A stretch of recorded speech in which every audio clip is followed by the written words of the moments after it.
I'm your host, TJ the Conservative Hustler. We got another one brought to you by MHD News, baby 803. Man, you already know. You people different. So let's see what the hell going on.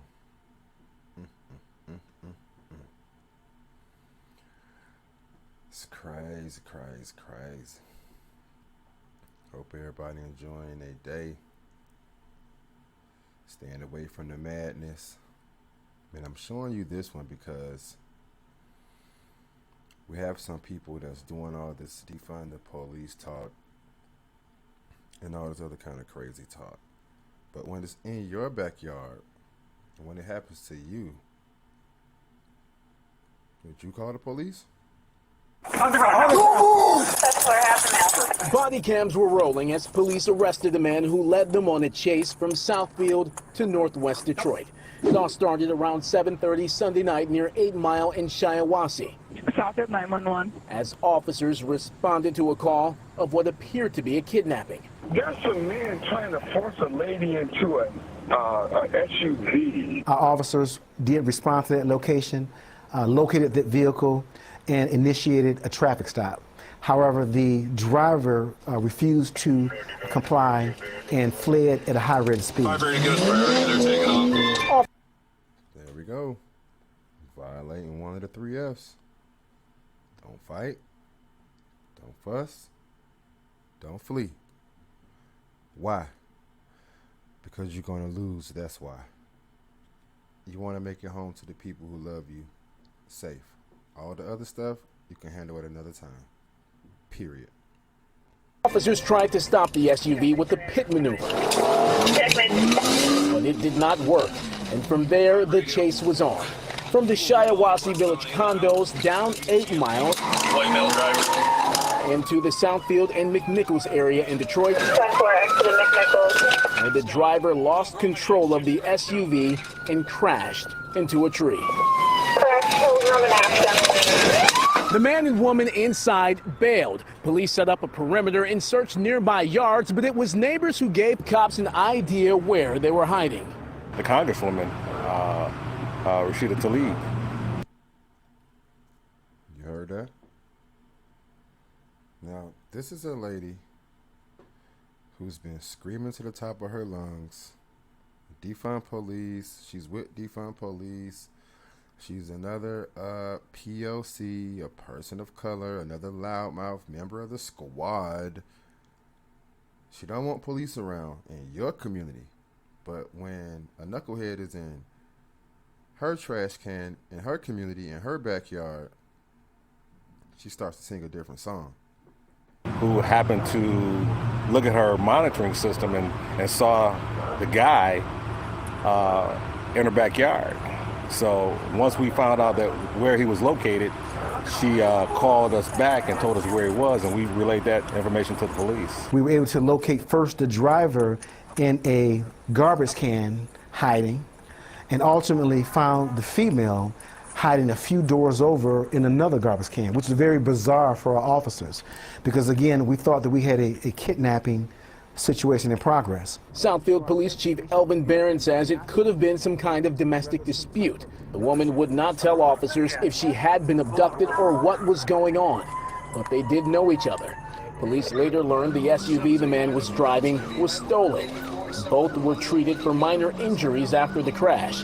Barron says the driver put himself, the woman, the community, and officers at risk by leading them on a high-speed pursuit. Barron explains why they went to such lengths to arrest him.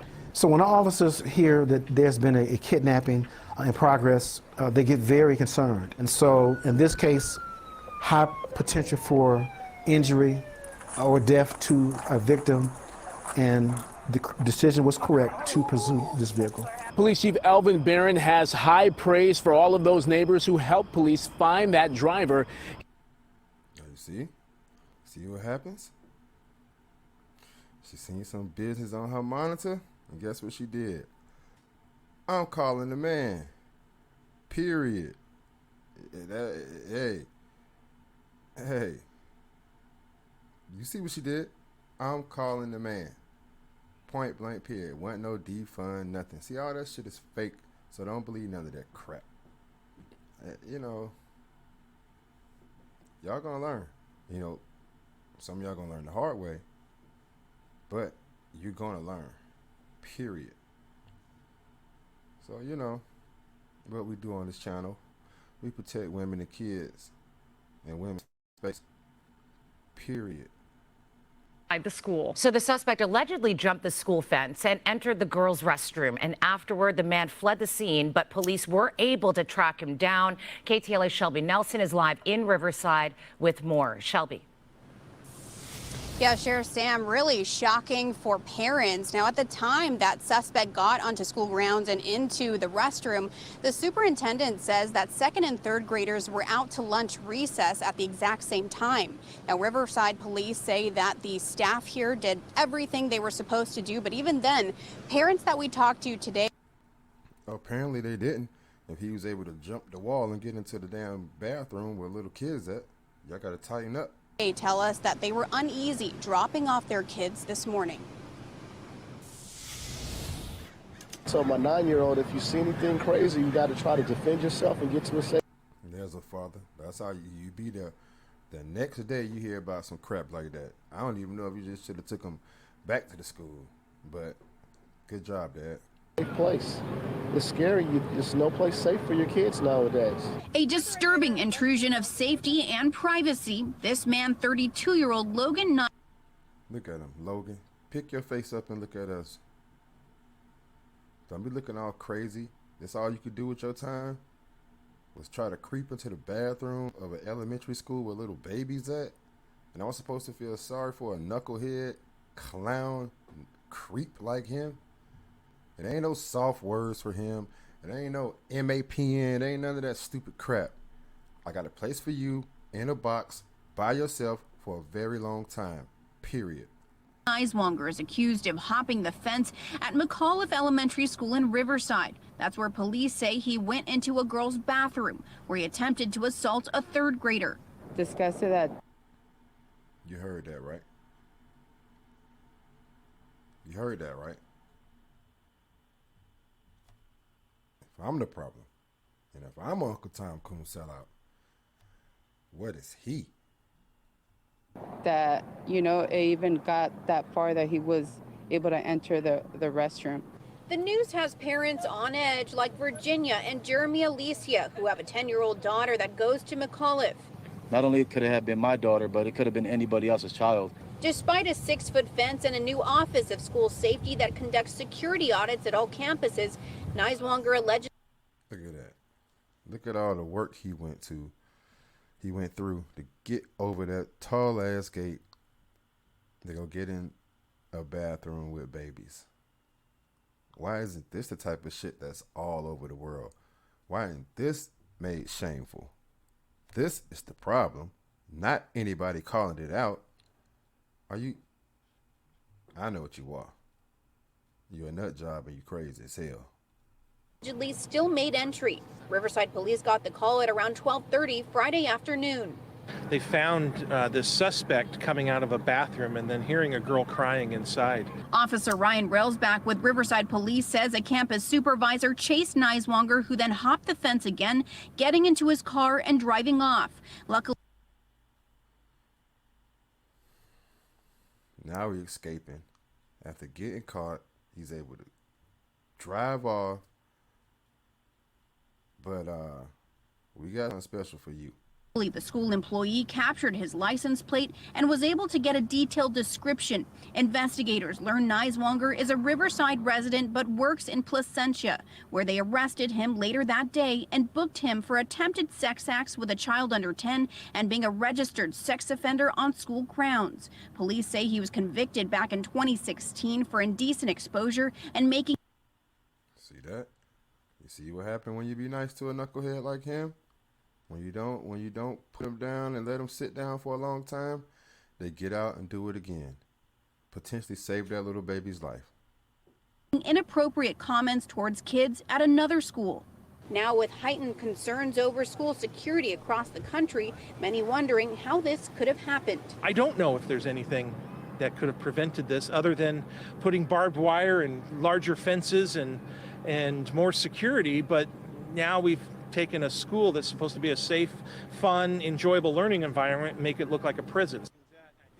So, Shelby, has the school district said whether they are making any changes or beefing up security?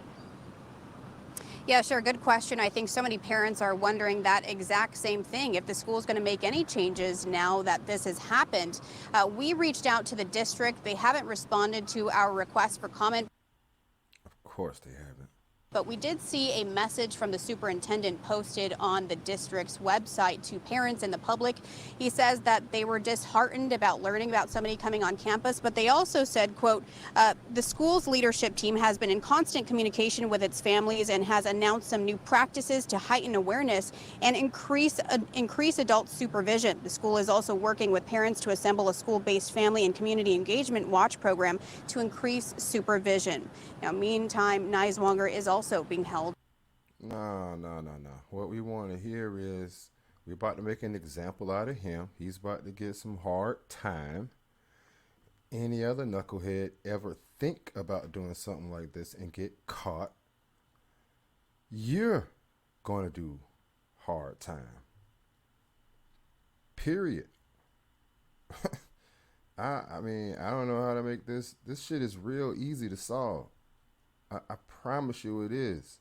It's real easy to solve. It's not that hard. Violent crime, you get locked up for a long ass time. Period. The first time you made a sale online was also the first time you heard of a town named Dinosaur. We just got an order from Dinosaur, Colorado. Right out 6, 2 arrests in a high-profile case. Good evening. I'm Keith Garvin. Thank you for joining us. I'm Daniela Guzman on KPRC2 and the KPRC2 Plus live stream. 2 men are now in custody in connection with the death of a Precinct 3 deputy constable. Along with that announcement came this bombshell. At the time of the shooting, both of those men were out on bond for prior murder charges. KPRC2. There you have it. And there you have it. These two out on bond for a previous murder. That's why this guy's dead. Because loudmouth sisters, white liberals, screamed and hollered for justice reform, bail reform, bull jive reform, let the animal thug out of jail form. So, we let you out of jail on bond on a murder charge. You think these two would sit back and be like, yo, you know, I'm going to lay low, I'm going to work, so when I go back to court, you know, the next time I'm going to have my paperwork together, I'm going to prove to the judge, you know, that I didn't do this, I got my life in order, I've been saving money, my family is here. You think they're going to do that? Or they're going to look this stupid with no remorse in their eyes, not a tear in sight. But this is what happens when you kick and scream and you let animal thugs out of jail. That's all. Well, you let them out on bond, so ain't no really no letting them out of jail. Hell, ain't no telling how long they was in jail. But this is what happened when no bond is in the play and animal thugs can run wild out the cage. 2's Andy Sirota is live at the Harris County Jail downtown, where both of these suspected killers are being held. Andy. Keith, Daniela, Harris County Sheriff Ed Gonzalez tweeting about the suspect's arrests just a short time ago. And based on what we know about the suspect's criminal history, Andy Kahn, Director of Victim Services for Crime Stoppers, says Deputy Urson's death was utterly preventable. You think? Letting 2 knuckleheads out on bond on a murder charge, I think, yeah, that could have saved somebody else from getting killed. The arrests come one day after Harris County Precinct 3. Look at him. Bye. Sagging, nappy head, long hair, don't care. Animal thug already got the bracelet on. Not being grateful for his second chance. He goes and kills a police officer. Wow. 3 Deputy Constable Omar Urson was laid to rest. Urson was off duty when he was shot and killed August 28th on his way home after picking up food for his family. I want you to think about that the next time you get ready to call somebody Uncle Tom Coon sellout for calling out Animal Thugs for doing that. Huh? If I'm the Uncle Tom Coon sellout, what do you call these two who killed a man in cold blood for going to get food for his family? What do you call that? Shim Taylor and Jalen Womack were both out on bond at the time, stemming from separate murder cases. This was a tragedy, yes, but if his bond would have been revoked and remain revoked, more than likely, this particular officer with Precinct 3, Officer Urson, would be alive today. It's no more than likely. If they ass was locked up with no bond, he would be alive today.